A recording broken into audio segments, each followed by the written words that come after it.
Game 7 stew I made. I'm going to talk about Lisa Frankenstein. And I'm going to read a poem that I wrote first, which was inspired by watching the Phantom of the Opera and reading the poetry of Petrarch. And so this is actually not top of the stack against those. It's just this is something new that I've already talked about those a bit. I'll talk about them further. But anyway, this is called A Ghost with No Name. And I wrote it June 2nd, 2024, so today. And it's quite long, and I plan on having choruses after each second stanza, so there should be 3 choruses in here, or 4 if I put one at the end. Probably will, but we'll see how things go. So I've kind of put arrows and stuff. Sometimes I'll write my sentences and then I'll go, oh no, I think that one should go there or whatever, and then I have arrows, so we'll see if it works out with me reading it this way. Usually I'll try to write it out better first so that I don't make so many mistakes, but we'll see how it goes. So this is A Ghost with No Name. I never knew my father or my mother, but knew men's cruelty early in my youth. I'd heard names, folks addressing one another. I'd been called names, but hadn't one in truth.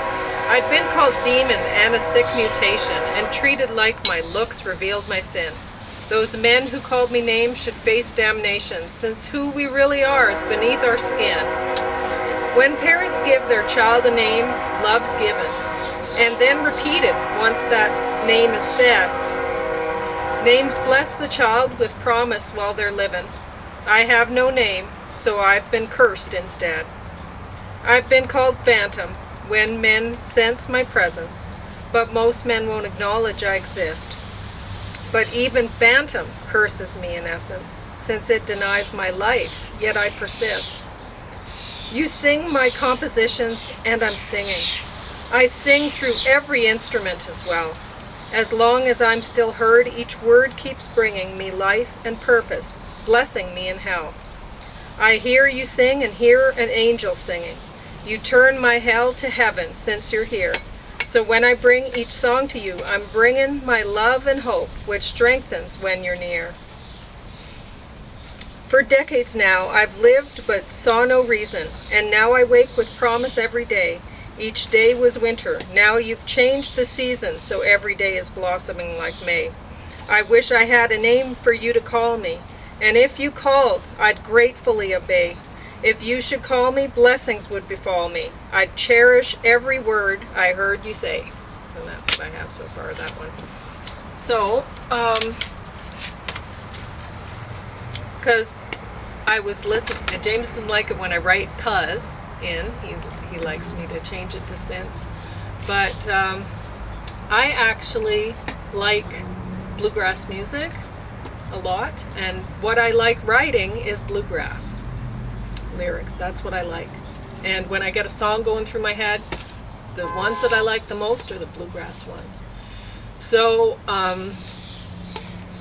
anyway, when I wrote a bunch of songs. So this was one of, I think, 4 that I've gotten finished here, just since yesterday when I started. And well, I don't have a chorus for this one yet. I'm not sure what it's going to be. We'll see. But anyway, what inspired me to write these songs was, like I talked about the Phantom of the Opera recently, and then it was on the reshelving cart at the library. I thought, oh, okay, well, I better go through it again. Just, maybe I'm being hard on it, and, I haven't seen it since I was young and whatever. But, anyway, so I watched it again, and I actually printed off the lyrics for just a few songs that the ones that I wanted to, yeah. So, I printed off some of the lyrics, and I looked through them, and I'm like, no, I could do way better. And you have done. I have. And so I thought, okay, well, you're not going to know that I could do better unless I show you. And I think you've heard that I can do better just from just that little bit. And this is not one that this is just not very complicated at all, the rhythm, and I haven't used too many rhymes in it.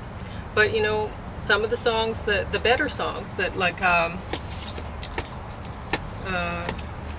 can't remember if it's called Remember Me or something like that in this, but that's a lovely song. But in that song, Think of Me, it is. Think of me fondly. So when she sings that, it's so beautiful. But if you pay attention to where the rhymes are, the rhythm isn't even like it's basically it's okay. That one's a pretty good song. So that one, it's like a 14er. The rhymes are only coming after the 7th strong accent, but the rhythm isn't iambic heptameter though. So it's, you know, it's more like, you know, when you read the Yeats stuff and they're just accentual or whatever. Accentual. Yeah, it's more like that. Yep. So which is great. Just counting the accents. Yeah. That's perfectly okay. Yeah. It's just not as challenging or not as memorable. It's harder to remember. Yeah. So anyway, but I like that song in there, and that's only coming with 1 every 7. If you look at print off the lyrics and you look at it, it might be hard for you to hear, or I don't know, you should be able to count it off while she's singing. Anyway, but this one, it's 5. What I read. After every, so it's significantly. And I've chucked in some internal rhymes and stuff like that. I caught some of them. So, did those follow a pattern, or you just? No, I just like to throw them in every now and then, just perfectly fine. Add a little interest. I don't like it to seem too tight but usually I like to put more the rhymes in more closely and staggered, you know, so that they follow a pattern. And then put some internal rhymes in as well. But this one wasn't that challenging, but it's actually more challenging than the better stuff in there, is what I'm saying. So anyway, and I understand why James doesn't want me saying things like "cuz" or rhyming, living, and giving. But I don't mind that if you're doing something like dialect or something like that. So if it's a country and western thing, chuck the "cuz" in there. Rhyme given. I was given and living. But I actually like to put that stuff in, because my stuff, like, I realize that James is thinking people will dismiss you if you're putting "cuz" in there. Or if you're putting in there, but it'll be worse. They will diss you, just dismiss you. They can do that, and it just makes them look bad, because I write better. I write better than people that have made a huge career off of writing lyrics. Yeah. So now that's not really a total boast, no, because it's. They're not working hard enough. Work harder. Yeah. You're just cheating yourself. When Salvador Dali said he was the best artist of his time, he was saying in the past there were ones way better than him. It was more a reflection of the competition. And a lot of the time people think, oh, well, poetry is a bunch of highfalutin words. No, it's not. It's not. You can use them, sure, but you're just narrowing your audience. If you want to do that because you're really pretentious, go ahead. Well, it'd be more like arrogant, but if a person's misusing it, words and stuff like that, then that would be more like pretentious. So, yeah, okay. If they're still using the rhyme and rhythm properly, and if they're still doing a good job and they're checking out the big words. Yeah, I see what you're saying. But I haven't come across that very often. oftentimes people are chucking in the big words and they don't have the meat to hang it on. They don't have the rhythm there. If you don't have the rhythm, you've lost at poetry. It's So, done. An example of this is Try again. What was it? Polyphiloprogenitive. I don't know how you pronounce it, but it actually doesn't conform to the rhythm. I generally like the stuff I like, aside from proof rock and other observations. I like T.S. Eliot's second volume of poetry, and I think you put it out in conjunction with T.S. or Ezra Pound. Yeah, it's funny, I was mentioning that poetry in the 20th century was like a wasteland, and, maybe before or whatever, but T.S. Eliot was awesome. Well, I just ran into some bad advice, I think maybe some mental.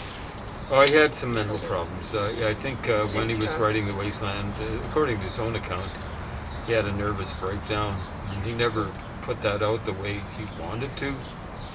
And then that made him famous, and it should have made him infamous, because he let Ezra Pound just run roughshod over it.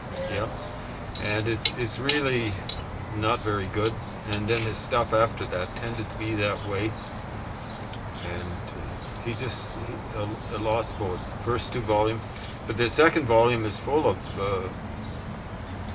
many of the poems are full of quite kind of unusual words and things like that, and they're still quite well written. I don't like the line polyphiloprogenitive, and I think it's basically the iambic rhythm. So, but I don't know if I'm pronouncing that word correctly. So I should be careful and say I think it's wrong. Anyway. Were you going to talk about Frankenstein? Oh, I suppose I could. Yeah. But anyway, so it's, as I mentioned, it was both of these that made me want to write out my new poems that I've been working on. Quite a combination, Petrarch. Yeah, because it's basically it's a similar sort of. I mean, the stories are related, right? It's man in love with woman that he doesn't have, he never has, and keeps loving her, whatever, and same sort of thing, right? So similar sort of story, only, I mean, they're different people. I don't think Petrarch was anything like the Phantom of the Opera. But anyway, I wanted to mention, like, when James was, when I said the Phantom of the Opera is there, and James said, do they actually say opera like that? Yeah, they do. And it's really annoying. Okay, sing that again really slowly if you can. The Phantom of the Opera. Yeah. It sounds as though it's coming down on a hard accent. Stupid. Unless they're trying to, if they do it every time, and it's French. It does come from France. Well, they don't, because they say opera a lot of the time. But anyway, it's things like this. You'll watch musicals and you'll go, I like the music and I get annoyed after a while. Why am I getting annoyed? And you don't know, right? But it's little things that you're subconsciously picking up on. And with music, it's that way. A lot of the time you subconsciously pick up on things like rhythm and rhyme that you don't, if somebody asked you, you wouldn't even know it was there. I mean, unless it's obvious, right? Like, pattern at the end of the line, and it always follows that same rhythm and rhyme pattern, right? Then, but if it's mixed up a bit, you just go, wow, I really like this. If you have like a rhyme and the second strong, you have a line with only two strong accents, the rhymes there, and then you have three and another rhymes there, and you have it like that, then making the song structure more complicated actually um, fools you into believing it's not as complicated somehow, but you like it more, and you don't know why. And that's why, because somebody actually went to the work of constructing it. So, anyway. If it's combined with a tune, it can be way more memorable. Yeah. So I'd rather, I was shocked when I looked at Alfred Lord Tennyson's The Brook. It's just stanzas 4 lines long. I think it might be iambic tetrameter. I can't remember the rhyme scheme. Maybe A B A B, something like that. And it just went on. What can you write about a brook?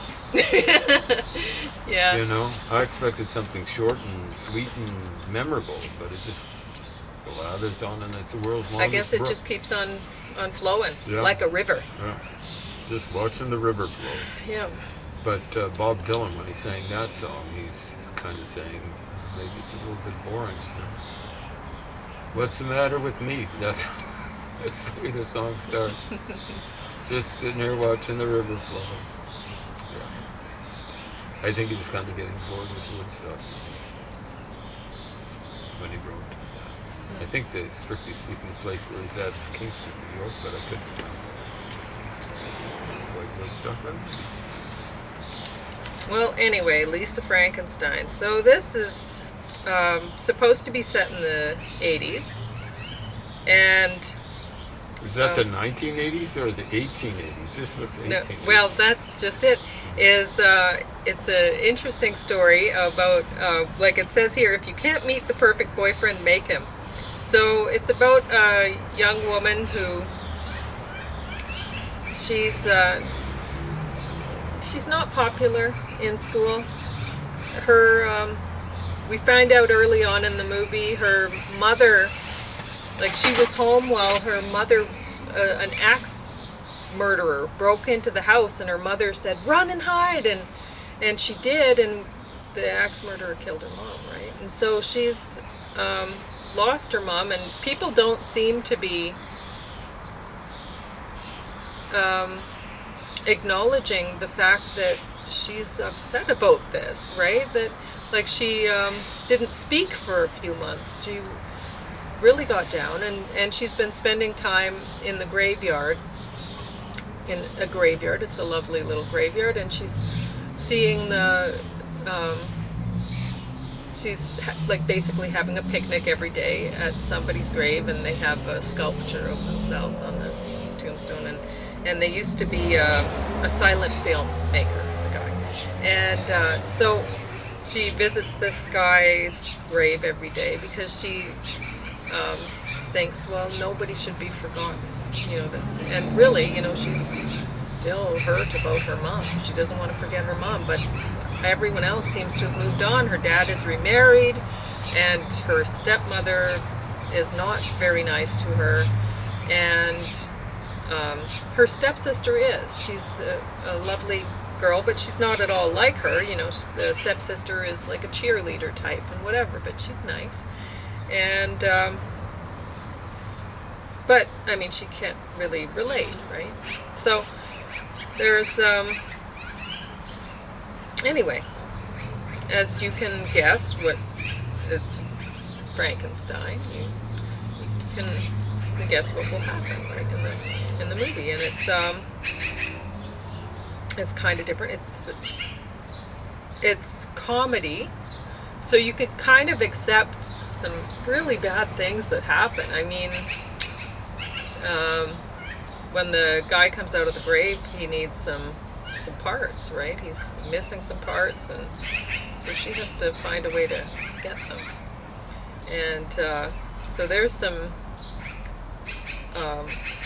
violence in this, and you're looking at this, well, do these people really deserve their fate when, just for things that they did, you can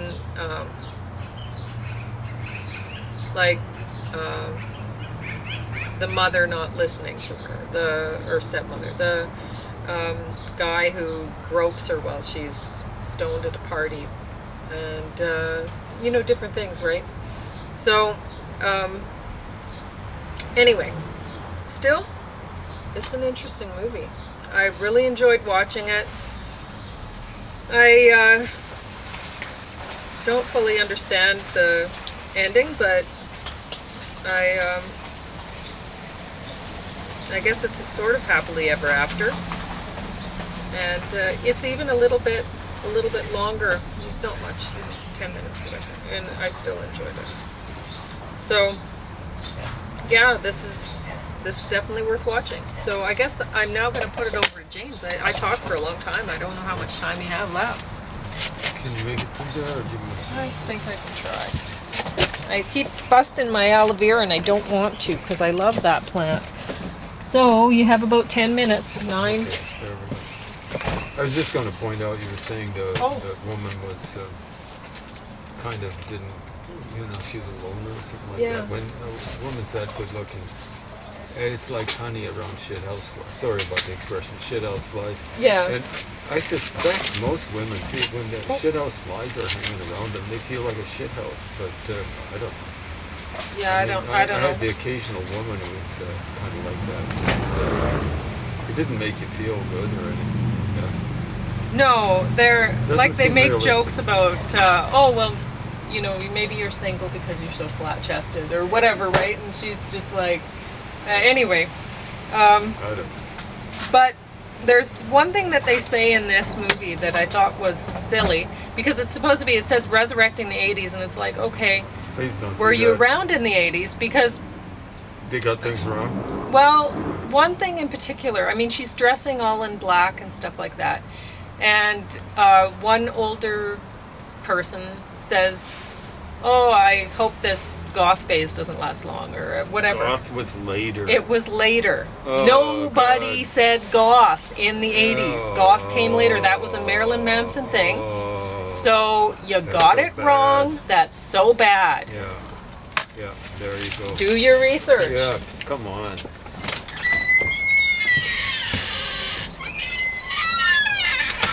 Okay, so I'm going to be chowing down. This stuff is warm now. Couldn't eat it with the mask on. Tried. Would have been a comic moment. Just about right. I'm going to be reviewing while chowing down. Spoiler alert. Sign off now. You don't like that idea. I'm going to try to save this mask. It's a something or other 99. I don't want to be accused of advertising. I don't think it's made in Canada. I don't like buying the K95 ones. I think those come from the People's Republic of China. No way that should they be profiting from a crisis that they caused and then unleashed on the world. Frankly, they should be paying reparations to all the rest of the world.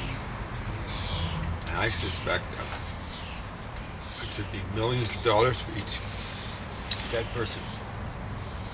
Maybe, what's the person's life worth? I think it's like $20 million. I figure they owe quadrillions of dollars. The rest of the world. How's your stew? Good. Is it flavorful enough? Is there a little salt available? You want salt? Okay, I'll bring Just it. a little bit. I didn't know if I was putting too much.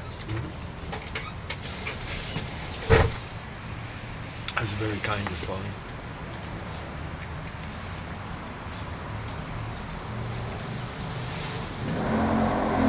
Usually not a big fan of salt. So, preliminary review of, which should be more like a preview.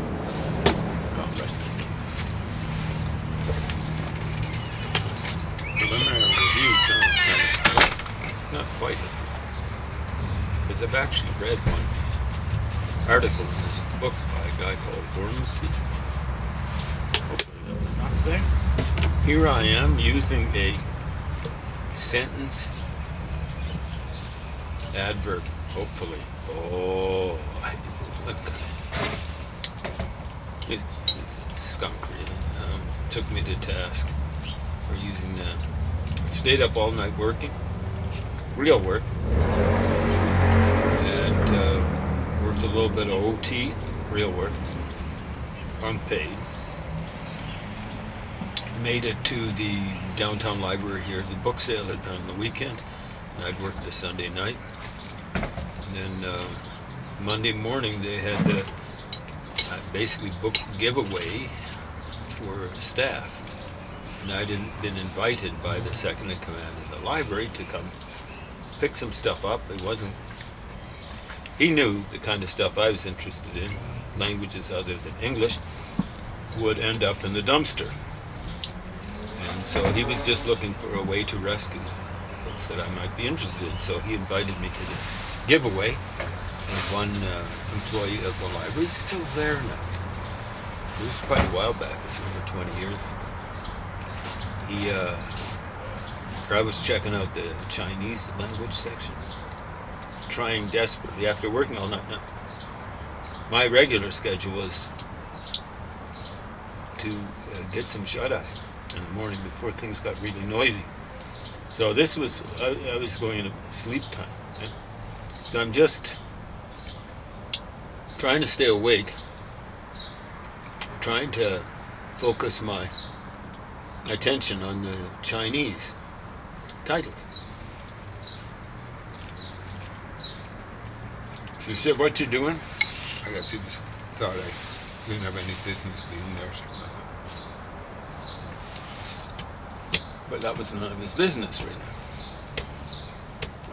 And what you doing?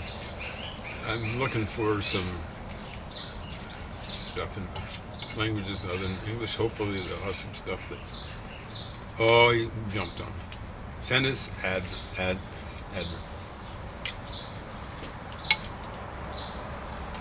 He actually didn't jump on me for that. It's just using hopefully. And there are some crazy nutbars out there who don't like that.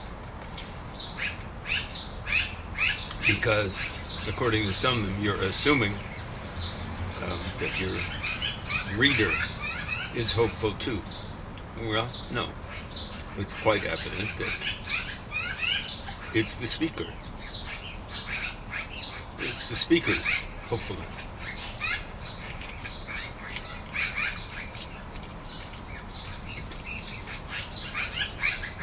But most flunkies have a problem with it, and they'll say, well, you know, it modifies the verb, and it should modify the verb. What these poor benighted souls don't realize is there are such a thing. There is such a thing. There are such things as sentence adverbs that usually come at the beginning of a sentence, kind of set aside, preferably, I suppose, by comma.